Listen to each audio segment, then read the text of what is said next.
अरे आ गए।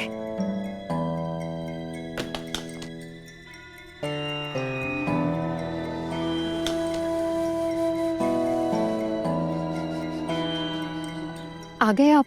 अब पैसे दिए उन्होंने? और ये क्या, मूर्तियां नहीं ली उन्होंने? टोकरे वापस क्यों ले आए? बोलिए ना। दादा भाई मिठाई कहाँ है? मिठाई नहीं लाए आप? हैं? लोगों ने खूब तारीफ की होगी ना हमारे काम की। हाँ, क्या हुआ खोकन, चुप क्यों है?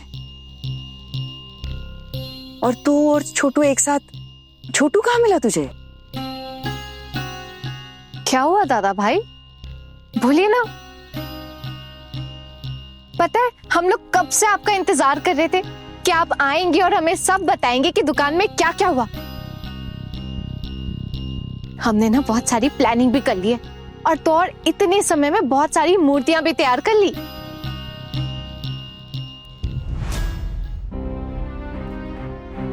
बताइए अमर दादा, आप चुप क्यों खड़े? बताइए, कितनी तारीफ हुई आपकी, सब जानना चाहते हैं। अब इन सब चीजों की कोई जरूरत नहीं है। क्या मतलब? भाभी चलिए देखते हैं कितने पैसे कमा कर आए। चलिए ठाकुर जी। क्या हुआ खोकन, उन्हें मूर्तियां पसंद नहीं आई क्या? तूने तो कहा था कि सारी बिक गई हैं और दोबारा ऑर्डर देने के लिए बुलाया है, तो क्या हुआ? मां, सब के सब हमें धोखेबाज बोल रहे हैं।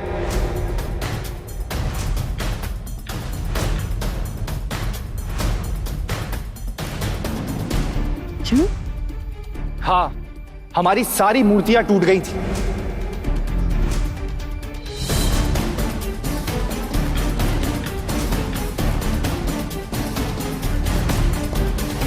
और जिन्होंने भी ये मूर्तियां हमसे ली थी ना, सब की सब वापस कर दी और हमें बोला कि हमारे पैसे वापस करो। इसीलिए अमर दादा को उन्होंने वहां रोक लिया था, अपनी दुकान पर पकड़ के बैठे हुए थे।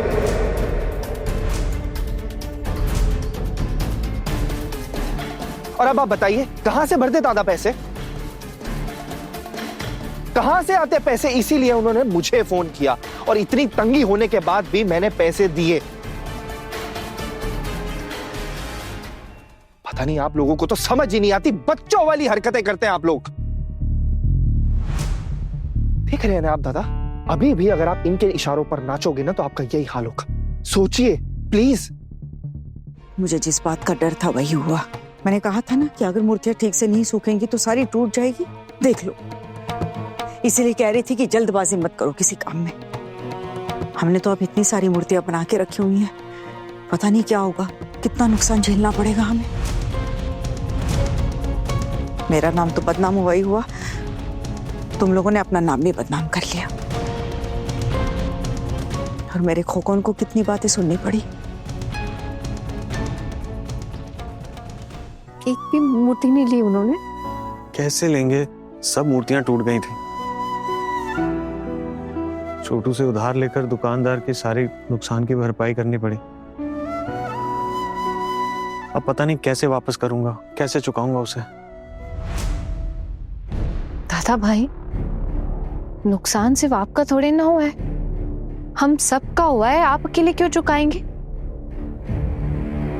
अरे जिनके कहने पे ये सब कुछ हुआ है उनका भी तो फर्ज बनता है ना। हम सब मिल के चुकाएंगे ये नुकसान। और माँ, दादा भाई, पहली बार गलती हुई है, ऐसा जरूरी थोड़े ना है कि हर बार ऐसी गलती हो। बहुत कर लिया, अब और कुछ करने की जरूरत नहीं है। माँ, आप तो समझ ही रही है ना कि हमने मूर्तियां अच्छे से धूप में नहीं सुखाई थी, इसी वजह से। हरी हरी क्यों खोकन, तुझे बांध कर रखा था दुकानदार ने? मेरे स्वर्गवासी दादा का नाम बहुत अच्छे से रोशन किया है तूने। और भाभी, अब भी आपकी समझ में नहीं आ रहा है क्या? या फिर आप इंतजार करिए कि लोग घर में आकर मार कर जाए, तब आपको पता चले कि आप किस रास्ते पर निकल चुकी हो। हाँ भाभी, तब कोई लड़का लड़की नहीं दिखेगा। धोखाधड़ी करने वाले को एक ही नजर से देखते हैं। पहले घर में ही कुटाई करेंगे, फिर पुलिस उठाकर ले जाएगी। उस दिन आपके दिल को ठंडक पड़ेगी। वो दिन किसी त्योहार से कम नहीं होगा आपके लिए, है ना? अरे दीदी, ये बात तो सच ही है ना कि आप सब मिलकर खानदान का नाम डुबो रहे हैं। और खोखन, तेरे चाचा जी को जब ये पता चलेगा तो क्या होगा? क्या करेंगे देवर जी? हाँ, फांसी चढ़ाएंगे मुझे? माँ, पहली बार गलती हुई है, इतनी आसानी से तो हार नहीं मान सकते हैं ना। अगली बार मूर्तियां अच्छे से सुखाएंगे माँ।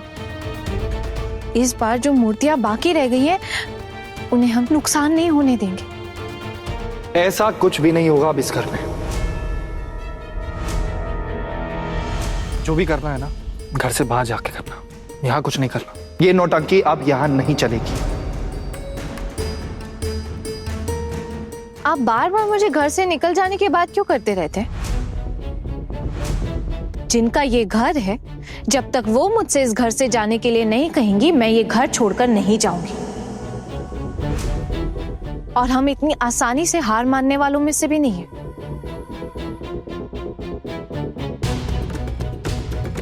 हमसे ये सब नहीं हो पाएगा। माँ शौक के लिए मूर्तियाँ बनाती थी। ये मूर्तियाँ बाजार में बेचने लायक नहीं है। हमसे गलती हो गई है। अभी तो थोड़े से ही पैसे गए हैं। अगर ज्यादा पैसे चले जाते तो हम उसे चुका भी नहीं पाते। और मैं बार बार छोटू से तो पैसे मांग नहीं सकता हूँ। अपना ही खर्चा नहीं चल रहा है हमारा। दादा भाई, उम्मीद बहुत थी, लेकिन क्या कर सकते हैं। अरे अभी तो शुरुआत है, अभी तो बहुत कुछ देखना बाकी है। बस देखते जाओ आगे आगे क्या क्या होता है। करीमा, आपके भतीजे को घर लौटने दीजिए। मैं उनसे कहूंगी वो अर्जुन भैया के सारे पैसे चुका दे। कैसी बातें कर रहे हो आप भाभी? ये पैसे के अलग पैसे हैं, पैसे ही बर्बाद हो रहे हैं ना। टुकुन दादा के पैसे पैसे नहीं होते, या उनके पास कोई झाड़ है जिससे वो पैसे तोड़ते हैं? फिर भी अर्जुन भैया, आपके दादा तो हमेशा से ही हमें इस काम पे प्रोत्साहित करते आ रहे हैं, इसलिए हम लोग आपसे पैसे नहीं लेंगे। और आपके दादा को भी पता चलेगा तो वो भी यही कहेंगे कि हम आपके पैसे चुका दें। वो आपसे बड़े हैं, उनकी जिम्मेदारियां भी ज्यादा है आपसे। दादा भाई के पास अगर पैसे होते तो वो आपसे कभी नहीं मांगते। फिर भी उन पैसों के लिए आपने क्या कुछ नहीं सुनाया दादा भाई को। अर्जुन भैया, गलती तो सभी से होती है ना। क्या आपने कभी गलती नहीं की? क्या ऑफिस में आपको कभी डांट नहीं पड़ी? आज हमने एक बार गलती की है तो इसका मतलब ये नहीं कि हम गलतियां करते ही रहेंगे। माँ, हम और मन लगा के काम करेंगे।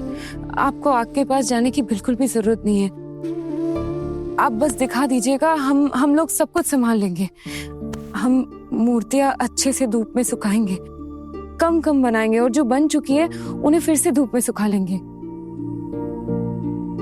माँ, एक बार कोशिश करके देखते हैं ना क्या होता है। अगर मूर्तियां फिर भी टूटने लगी तो मिट्टी की मान में बदलाव लाना होगा। नहीं नहीं नहीं, अब मुझ में इतनी हिम्मत नहीं है, मुझसे नहीं हो पाएगा दोबारा ये सब। माँ, आप इतनी आसानी से हार नहीं मान सकती हैं। और आप जैसे लोगों को हार मान लेना शोभा नहीं देता है माँ। सही बात है माँ, आना एकदम सही कह रही।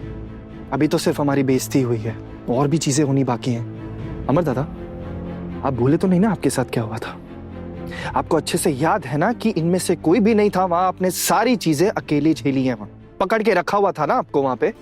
नहीं नहीं, कोई बात नहीं। मैं मर्द हूँ, मुझे किसी की कोई बात से फर्क नहीं पड़ता। लेकिन अगर कोई घर की बहुओं को कुछ कहता तो मैं बर्दाश्त नहीं कर पाता। मुझे बस इस बात का दुख है